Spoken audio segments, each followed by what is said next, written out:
Glad to be here today. Welcome back to the Little Ozzy Podcast, the special edition. We have a young, upcoming rock star. He's already a rock star in my eyes. He is the voice and the guitar behind the band Cradle. He writes all the music, wonderful singer, wonderful performer, and also he is Little Ozzy's guitarist. Best ever. Best ever. Johnny, how you feeling today, buddy? Feeling awesome. Sore, but happy to be alive. There you go, man. I am been waiting to do this interview. It's funny because we've had so many cool interviews since Christmas. We had Rudy Sarzo on Christmas Day. How cool was that? Man, he was really cool and interesting to listen to. The cool thing is, Johnny lives with me. Johnny is my stepson now, by marriage. Yup.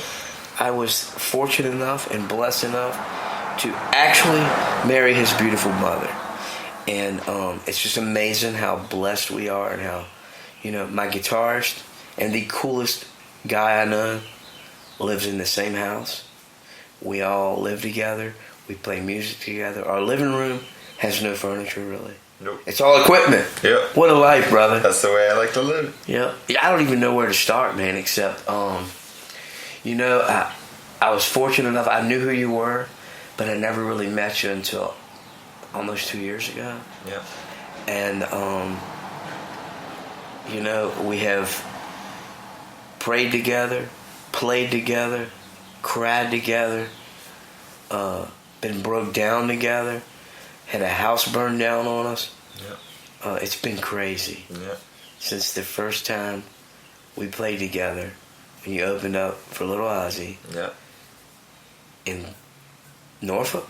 Yeah. And actually, this was in Newport News at the Boathouse Live, which is closed down now. Whoa. It was a really good venue, and we had a really great time. And that was one of my first times really having a big opening up for a band. As far as I'm concerned, and it was a cool audience, and then I was talking with everybody backstage, you, Max, and everybody, and we were all having a great time. And it was just really interesting to see something different like that, because that was really my first experience of talking to another band who was doing the same thing I was trying to do and was into music like I was into. And it wasn't just kids and people that didn't know what they wanted to do in their lives. It was people that knew what they wanted to do and was out there doing it. And it was just a different experience. And to think that 3 months from then I was going to be, or not even, like 2 or 1.5 months, I was going to be in the band playing keyboards with an instrument I wasn't even familiar with. And I just had to kind of learn on the spot. And then later on, dream coming true and become the guitarist for it. So yeah, definitely a crazy journey, and we definitely need to dive into it because there's a lot of goodies in there, for sure. Man, that was so cool. I remember that was 2 Thanksgivings ago. And then I remember coming to stay in room with you guys. Your mother was so gracious to have been going through some things, and I was going through some things, and we've been friends for years, since middle school. And Christmas Eve, I moved in with you guys into a back bedroom, and I got to experience something that was so cool because your love for the guitar and your music was so scheduled and routine that it really made me kind of feel like, wow, what a slacker I am, because it was like, man, I remember laying back there and just hearing you at like 10 a.m. firing up the amps. Yeah. And the same thing over and over, vocal warm-up, then guitar warm-up, and then song list. And I was like, man, you really brought something back to me that I had lost somewhat. I won't say that the fire never goes out at my age. Right. It's always there, even when you go to a show. Yeah. I could be so sick of these same songs that we play. Ozzy. When I hear Crazy Train on the radio, man, I'm like, please shut that shit up. Yeah. But, it's like anytime you get there and you get ready to go on, it's like singing it for the first time again. Because it's all new people. It's a new fire, you know what I'm saying? Yeah. So it's like I would sit there and I would listen to you, and you would light that fire more in me, that music, that want. And then that's when I was like, wow, man, this kid plays piano too. Yeah. And it was amazing to see you say, okay, I'll learn these few songs, or these 5 songs, and then these 6 songs, these 7 songs. And it was amazing to just see you we went out and got a keyboard. Yeah. And boom, it sounded so great, man. Yeah. You know, despite the opposition, it was just so incredible to hear keys and hear Ozzy the way it should sound. Yeah. Live. And then, you know, I mean, I'm talking a lot, but I'm blowing your horn. Then it was, hey, Johnny, man, I'm having some problems here. You want to learn this guitar stuff? Yeah. And I really thought in my mind at first, he'll never get it. It's too much. Yeah. It's too hard. He's writing music. He's writing an album, his first CD, and then I saw 8 hours and 10 hours, and I was like, no way, man, this guy's getting it. Then I could hear Over the Mountain Lead, like note for note. I'm like, oh my God, this is crazy. Little did I know that the next show would be in Savannah, Georgia with Bart Walsh, God rest his soul. A good friend of ours that passed away after he played his only show with us. And there's Johnny, ready to step up. And we went to Iowa. Yeah. And you got to do your first 2 casinos and your first 2 full shows. What a way to start. Dude, I don't even know what to say except good job, and I am so excited. Then we jump into all this scandemic BS, and it's like, our shows are canceled. Yeah. First 2 acoustic shows we were going to do.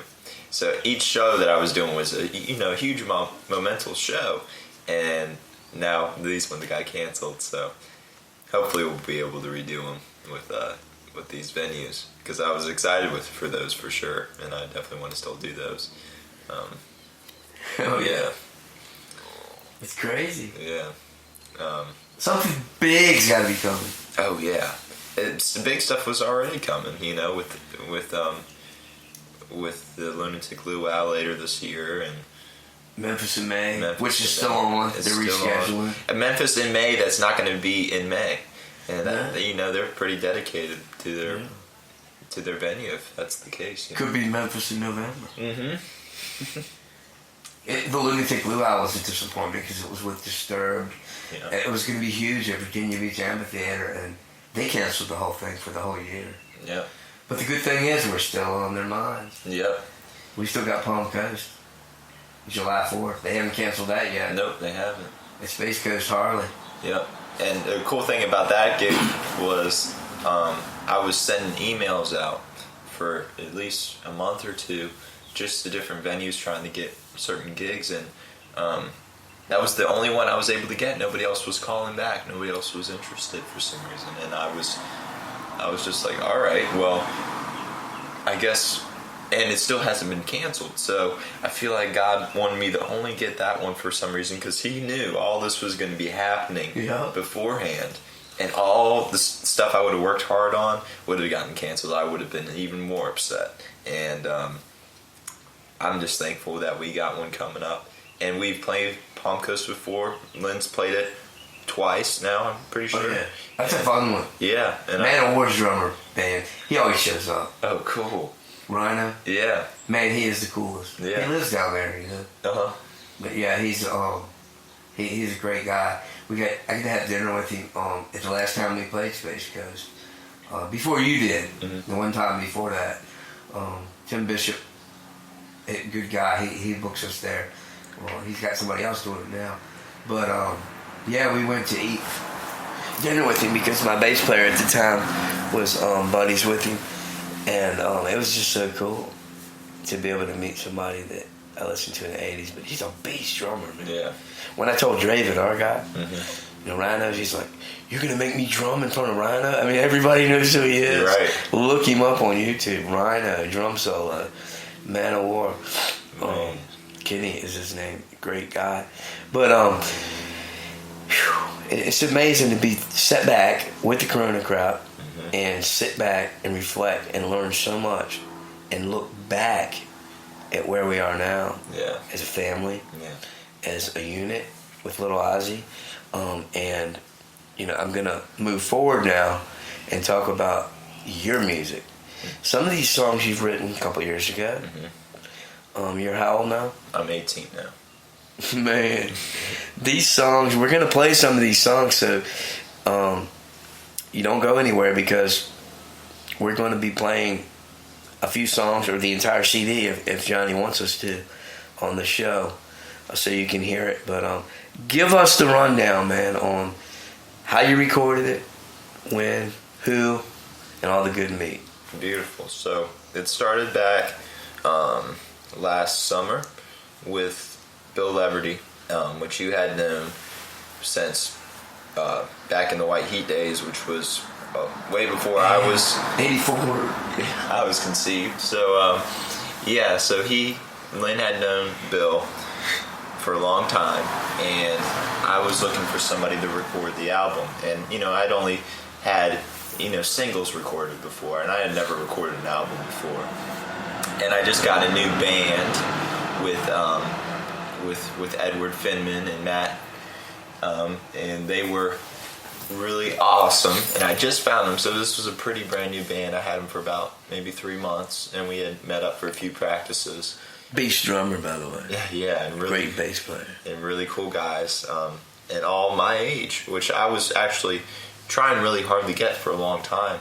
For 2 years I had a band before that, but it was always one thing after another trying to get that kid band together, because I felt like we were going to be able to relate, and people would find that interesting too, that it's younger people doing music and doing what they love and performing big stages and having original music and all that stuff. And I just thought that would be a great gimmick. So that finally happened, and I got them together. I was like, all right, look, y'all, I want to record this album, and I want to get it out as soon as possible. And here's the songs. I didn't really even have recordings of the songs.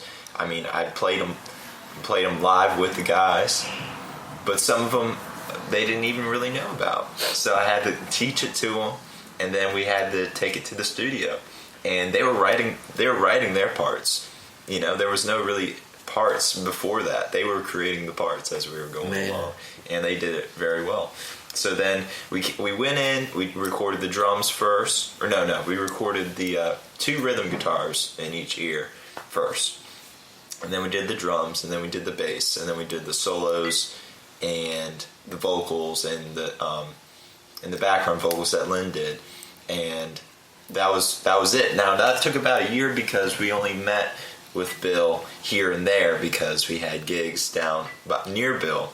So every time we drove down there, we would just take it when we had the time, because we lived in Florida and he lived in Richmond, Virginia. Yeah. So, and we're talking Bill Leverty now, the beast from Firehouse. I'm talking huge. Finally found the love of a lifetime. We're talking about monster ballad Bill. But I just want to make that clear, man. We're very fortunate that we have somebody as great as he is. His ear, his production, his recording. Man, it took you a good amount of time. Yes. Yep. And if we were able to stay down there for several days at a time, I would say we would have it done in about 4 or 5 days. And not just because I said it, but because Bill said it. On another recent interview I did with Randall Edwards on The House That Built Metal. And it was just such a fun thing. Everything sounded so good. Just going into it, just getting the recordings together, it sounded awesome. And then he started mixing it and mastering it and doing samples on the drums, and that was a huge turning point for me. I didn't realize how important that was when you were making a record. And after he put that on, it was even better. And I was amazed that he could do all of that in such a short amount of time and it was ready for the people to listen to. And it was an awesome experience. I wouldn't change it for the world, and I hope that the next album will be there, which is also being worked on as we speak. I just finished the second song with that, but that's all I'm going to say about that. But it is being worked on. And I'm special because I get to hear it all through the doors. Yep, and the families. And it's awesome. Yep. And the family and maybe a friend or two only are allowed to hear it for now. But, it's best ever. I mean, I didn't think it would get any better than some of the songs. Mama's Boy, which is a song you wrote for your mom. Yep. That still, if I'm in the right setting, will bring a tear to my eye. Yep. You know, I just want to encourage you to check out Johnny City. Buy it. It's available on all platforms. Yep. It's Cradle, the band. It's unbelievable. Two-Faced. Yep. All the songs are written. They're all real life. They're all, they will make the hair stand up on your arms. And I just don't know what to say except you got to hear it. And you're going to hear some. Yep. So don't go anywhere. And we're going to play some. And we'll be back with Johnny Lawrence.